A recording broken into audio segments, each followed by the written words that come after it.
Il dottor Giampaolo Grassi, primo ricercatore del CREA CIN Rovigo, quali ricerche si stanno portando avanti per la coltivazione della canapa? Il nostro centro è impegnato dal 95 sulla canapa. Io adesso, operando a Rovigo, mi occupo prevalentemente di canapa per uso medico e canapa per uso industriale. Nell'ambito del settore medico, canapa deve avere caratteristiche di elevata concentrazione di singoli principi attivi, cannabinoidi in particolare, e perciò sviluppiamo genetiche che abbiano la possibilità di produrre ad elevate concentrazioni singoli diversi cannabinoidi, che sono 5 o 6 quelli di interesse. Nell'ambito industriale invece stiamo selezionando delle varietà in questa fase prevalentemente destinate a produrre seme, perché il nostro catalogo è completamente o quasi del tutto sfornito di varietà specifiche per produrre seme, che è uno dei prodotti che sta raccogliendo sempre più interesse da parte del consumatore, perché è un alimento completo, perché fornisce olio, farina, decorticato e tanti prodotti. L'altro aspetto che è emergente è quello dell'uso, chiamiamolo ludico, di soddisfazione, di piacere da parte del consumatore del fumo della canapa. Ovviamente il fumo fa male, però fa meno male se è di canapa piuttosto che di tabacco, o ancora peggio se è illegale di marijuana, di cannabis con il THC. La canapa di questo tipo non deve avere sostanze stupefacenti, perché è una pianta regolare che può essere coltivata dagli agricoltori e sta attraendo moltissimi operatori.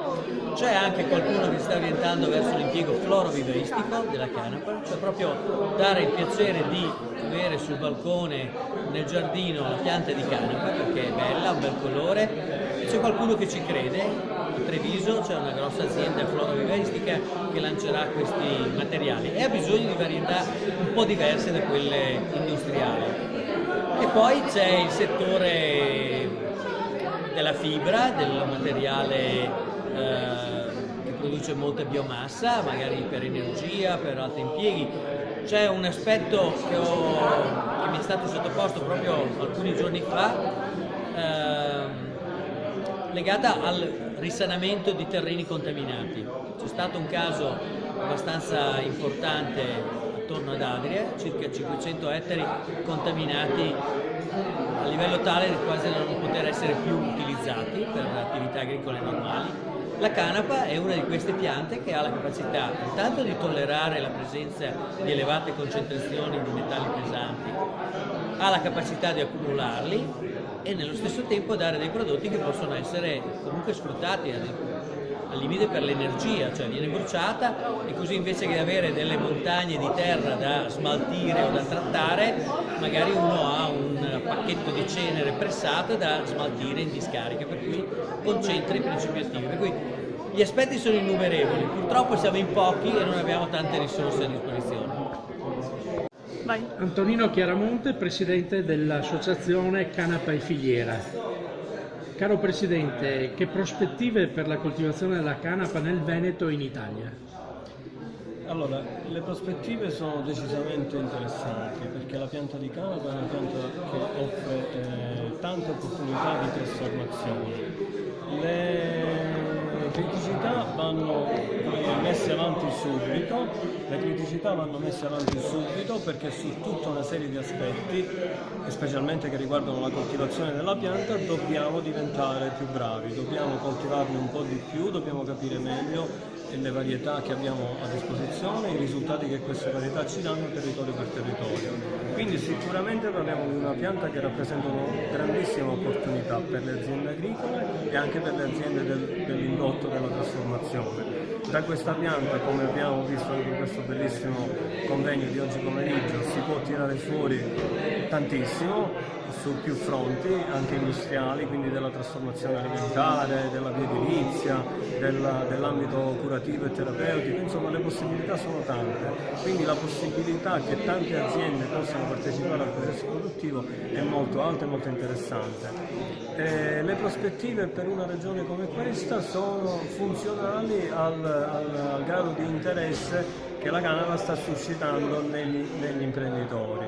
Per fare della canapa ci vogliono dei bravi agricoltori, ma per la trasformazione ci vogliono degli imprenditori bravi, e mi pare che qua siamo in una delle regioni che esprime il meglio in assoluto da questo punto di vista.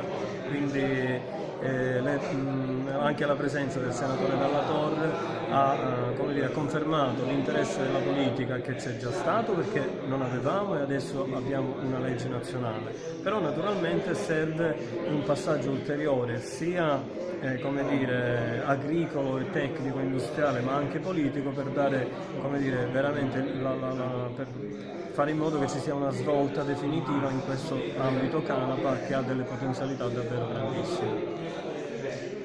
Lo diceva prima il dottor Grassi, avevamo una situazione per cui gli agricoltori, abbiamo circa 3.000 ettari, ettaro più, ettaro meno, di produzione di canapa industriale in Italia. C'erano rischi, di carabinieri forestali. È successo, non essendoci una certezza dal punto di vista legislativo, di correre in arresti confondendo cani con gatti, mele con pere e via dicendo. Questa era la sostanza del ragionamento. Abbiamo fatto questa legge, c'erano diversi giri di legge, abbiamo fatto una sintesi.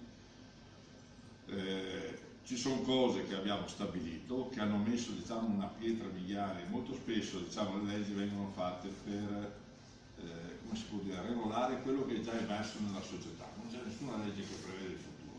Le leggi vengono fatte solo per regolare quello che è già successo e quindi per stabilire le norme su cui dobbiamo lavorare noi. Non sto qui a dire il THC 02, 06, via dicendo. Il dato vero è questo. Mancano uno sviluppo su cui io probabilmente penso la prossima legislatura interverrà.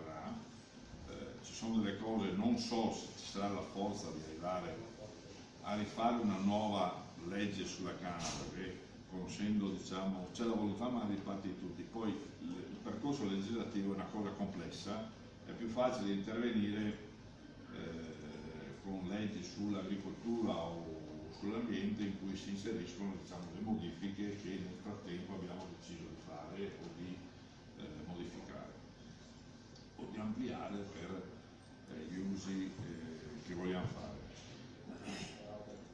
Qui c'è uno scenario, e siccome siamo in casa CIA, cioè del mondo agricolo, di cui vuole interessarsi per produrre, pensare di fare un prodotto che dia, non è che lo facciate perché non avete niente da fare, perché dia una rendita maggiore rispetto a altre produzioni, mais o altre cose. Non sto qui a fare l'elenco, chiaro che vale più il prosecco rispetto a, però insomma, ecco, credo che qui c'è una situazione del gatto che si mangia la coda, mi spiego.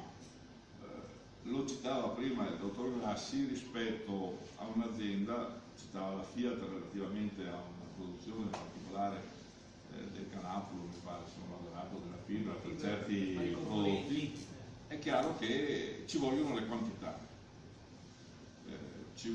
per cui le quantità presuppongono investimenti, presuppongono impianti, presuppongono una filiera, e come si diceva prima sulla canapa, ma ormai è assimilabile a qualsiasi prodotto dell'agricoltura, come il maiale non si butta via niente, anche la canapa ha 1000 usi, dal seme, olio, canapolo, insomma tutto quello per la bioedilizia, e avanti così, la birra artigianale, cioè c'è un insieme di possibilità di uso, e usando bene tutto il prodotto si è in grado di avere una rendita economica che ha un suo valore per l'agricoltore.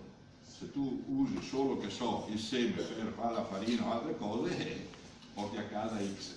Se vendi il canapolo per la bioedilizia, se vendi la fibra, se fai questo, se fai quello, se la cosmesi e tutto quello che ne consegue, è chiaro che sei in grado di ricavare un X. Come il maiale non si butta via niente. E lavorazione e tutto quello che ne consegue, in una filiera positiva e autorizzata.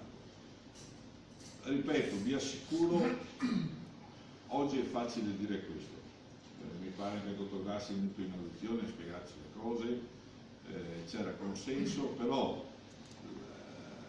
non è facile arrivare alla determinazione di una norma di questa portata, perché prima non c'era, o era talmente dava l'indicazione, quando puoi fare la canapa industriale senza determinati paletti, uno si trovava in cui limiti ognuno li decideva al momento, diciamo, la Guardia di Finanza e i Carabinieri decidevano in un determinato modo, altri li interpretavano in un altro.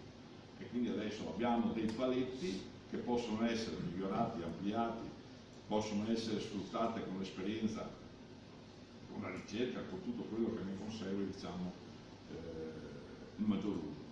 La vera sfida, però, al di là delle modifiche che possiamo fare, è le organizzazioni sindacali, Federcanapa, gli agricoltori, la filiera che deve essere combinata al sistema, diciamo, di vendita. Io